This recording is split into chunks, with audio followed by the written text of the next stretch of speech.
On a tous ce profil quelque part dans notre cercle. Cette personne qui repart chaque matin au volant de la même voiture qu'elle a achetée il y a 10 ans. La teinte a légèrement viré sur le capot. Les inscriptions des boutons se sont effacées à force d'usage. Le système de ventilation émet un sifflement particulier dès que la chaleur monte. Chaque printemps, cette personne sait précisément avec quel angle refermer la portière pour que le loquet s'enclenche du premier coup. Elle connaît la plage de vitesse exacte où le châssis commence à produire ce discret frémissement. Et d'une certaine façon, elle trouve ça rassurant.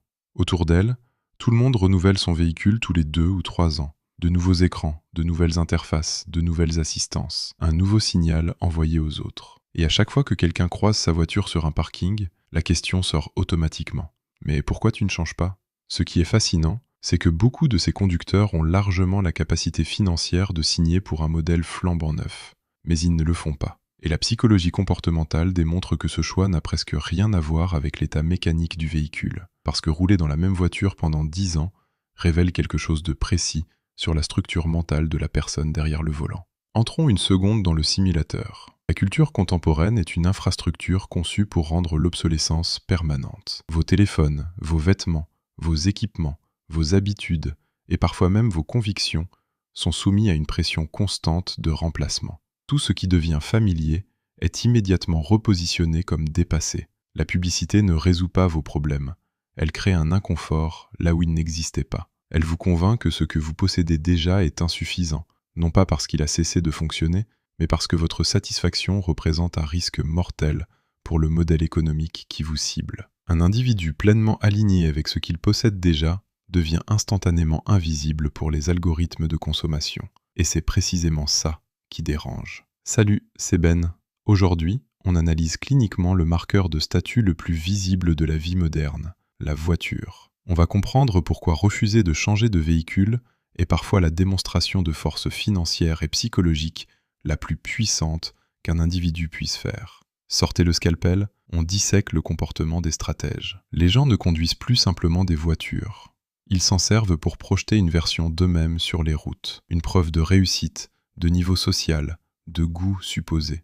Des chercheurs en psychologie comportementale ont établi que les achats matériels importants sont presque systématiquement liés à la comparaison sociale et à la gestion de l'image personnelle. On n'achète pas par besoin structurel, on achète pour réguler l'image qu'on renvoie, et surtout l'image qu'on se fait de soi-même dans le regard de l'autre. C'est pour ça que la montée en gamme automobile fonctionne comme une drogue. Ce n'est pas parce que le nouveau modèle transforme radicalement votre quotidien, c'est parce que pendant 3 semaines, il modifie la façon dont vous vous percevez. Et c'est là que notre conducteur de 10 ans devient cliniquement remarquable. En conservant son véhicule, il sort discrètement de ce cycle. Il cesse d'utiliser la consommation comme preuve émotionnelle de sa réussite. Sa vieille voiture devient le témoin d'une qualité devenue extrêmement rare, la stabilité intérieure. Réfléchissez-y. La majorité des gens aujourd'hui sont exposés à une instabilité permanente. Les postes évoluent, les applications changent d'interface, les prix grimpent, les amitiés se transforment,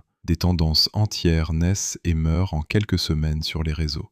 Le cerveau humain n'a jamais été conçu pour absorber ce niveau de volatilité.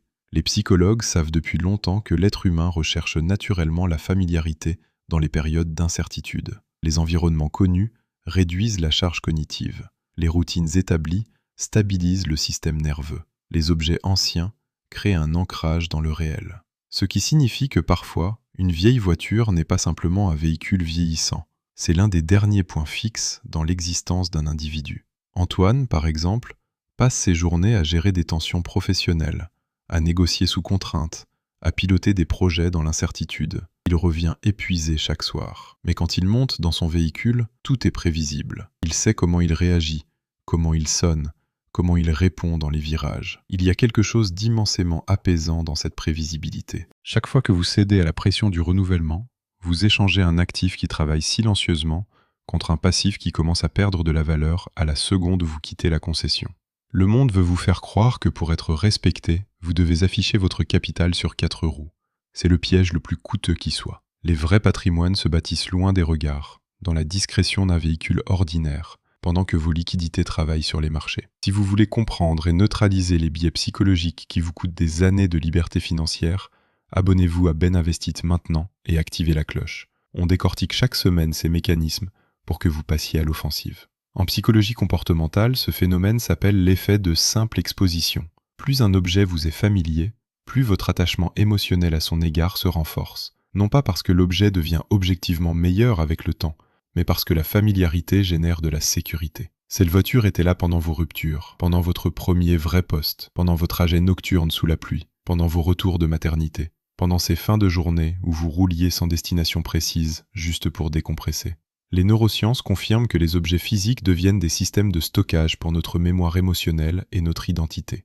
Nous attachons des récits à la matière, ce qui explique que lorsqu'un individu refuse de se séparer de sa vieille voiture, il ne réagit pas à une machine, il réagit à des années de vie qui y sont stockées. Les gens autour ne voient que de la carrosserie abîmée. Le propriétaire, lui, voit son propre film. Ce qui rend ces personnes imperméables à la validation externe. Et c'est précisément ce qui terrifie la société de consommation.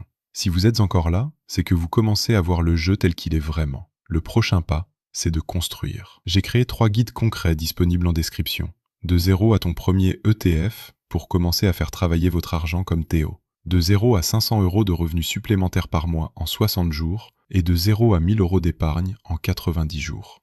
Pendant que les autres changent de voiture, vous construisez.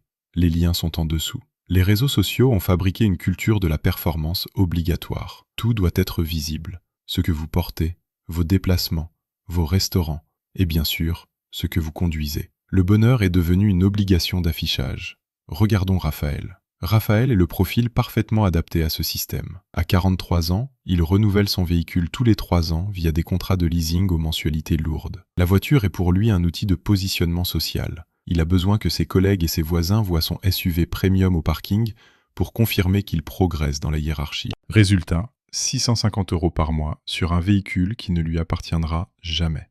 3 semaines de validation sociale à chaque renouvellement.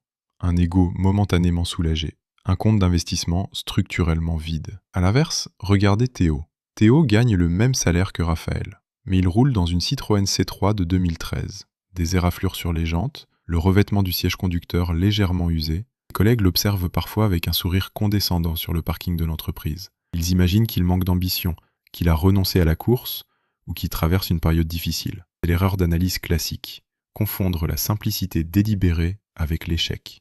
Ce qu'ils ne savent pas, c'est que Théo a opéré un arbitrage psychologique conscient. Il a cessé d'avoir besoin que des inconnus soient impressionnés par ses choix. Et choisir la sobriété dans un monde obsédé par l'apparence demande une confiance en soi infiniment plus solide que de signer un contrat de crédit pour acheter de la considération temporaire. Au lieu d'injecter 650 € par mois dans un leasing comme Raphaël, Théo les place chaque mois sur un ETF Monde via son PEA, sans bruit, sans performance. La volatilité des marchés ne lui coûte pas de nuit de sommeil. À 50 ans, le patrimoine net de Théo dépassera celui de Raphaël de plus de 250 000 €. Théo a quitté la course. Et c'est précisément pour ça que les gens le jugent, parce qu'au fond, sa vieille voiture incarne une liberté totale vis-à-vis d'un jeu dans lequel ils sont encore tous piégés. Il y a un autre phénomène qui explique cette trajectoire, la fatigue décisionnelle. La vie moderne nous force à traiter des milliers de micro-décisions quotidiennes. Notifications, abonnements, flux de recommandations, comparaisons permanentes. Le cerveau sature. Les recherches sur la surcharge cognitive démontrent que trop d'options réduisent notre capacité de jugement et augmentent notre niveau de stress de fond. C'est pour ça qu'en gagnant en maturité, les profils les plus stratégiques simplifient radicalement leur existence. Même établissement, même routine matinale, même garde-robe, même véhicule. Non pas parce qu'ils sont devenus ennuyeux, mais parce que leur équilibre intérieur est devenu plus précieux que la stimulation visuelle. La règle est simple. Consacrez l'essentiel de votre énergie à vos actifs réels. Arrêtez d'en gaspiller une partie à reconfigurer votre apparence pour une galerie qui changera d'opinion dans 6 mois de toute façon.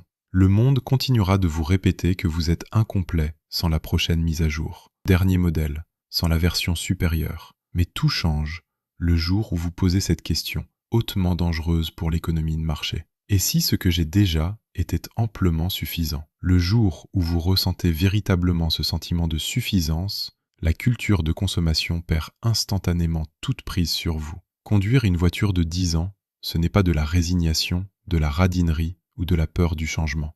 C'est une sécurité émotionnelle, un détachement face au regard de la masse et la certitude profonde que votre valeur personnelle ne se mesure pas en fonction des options de votre tableau de bord. Dites-moi en commentaire depuis combien d'années vous conduisez votre véhicule actuel. Et soyons totalement honnêtes, ressentez-vous parfois cette pression invisible de devoir changer pour suivre le mouvement? La voiture, c'est juste l'exemple. Le vrai sujet, où va votre argent chaque mois? Mes 3 guides en description vous donnent le point de départ concret. De 0 à ton premier ETF, de 0 à 500 € de revenus supplémentaires par mois en 60 jours et de 0 à 1000 € d'épargne en 90 jours. Théo a commencé quelque part. Les liens sont juste en dessous.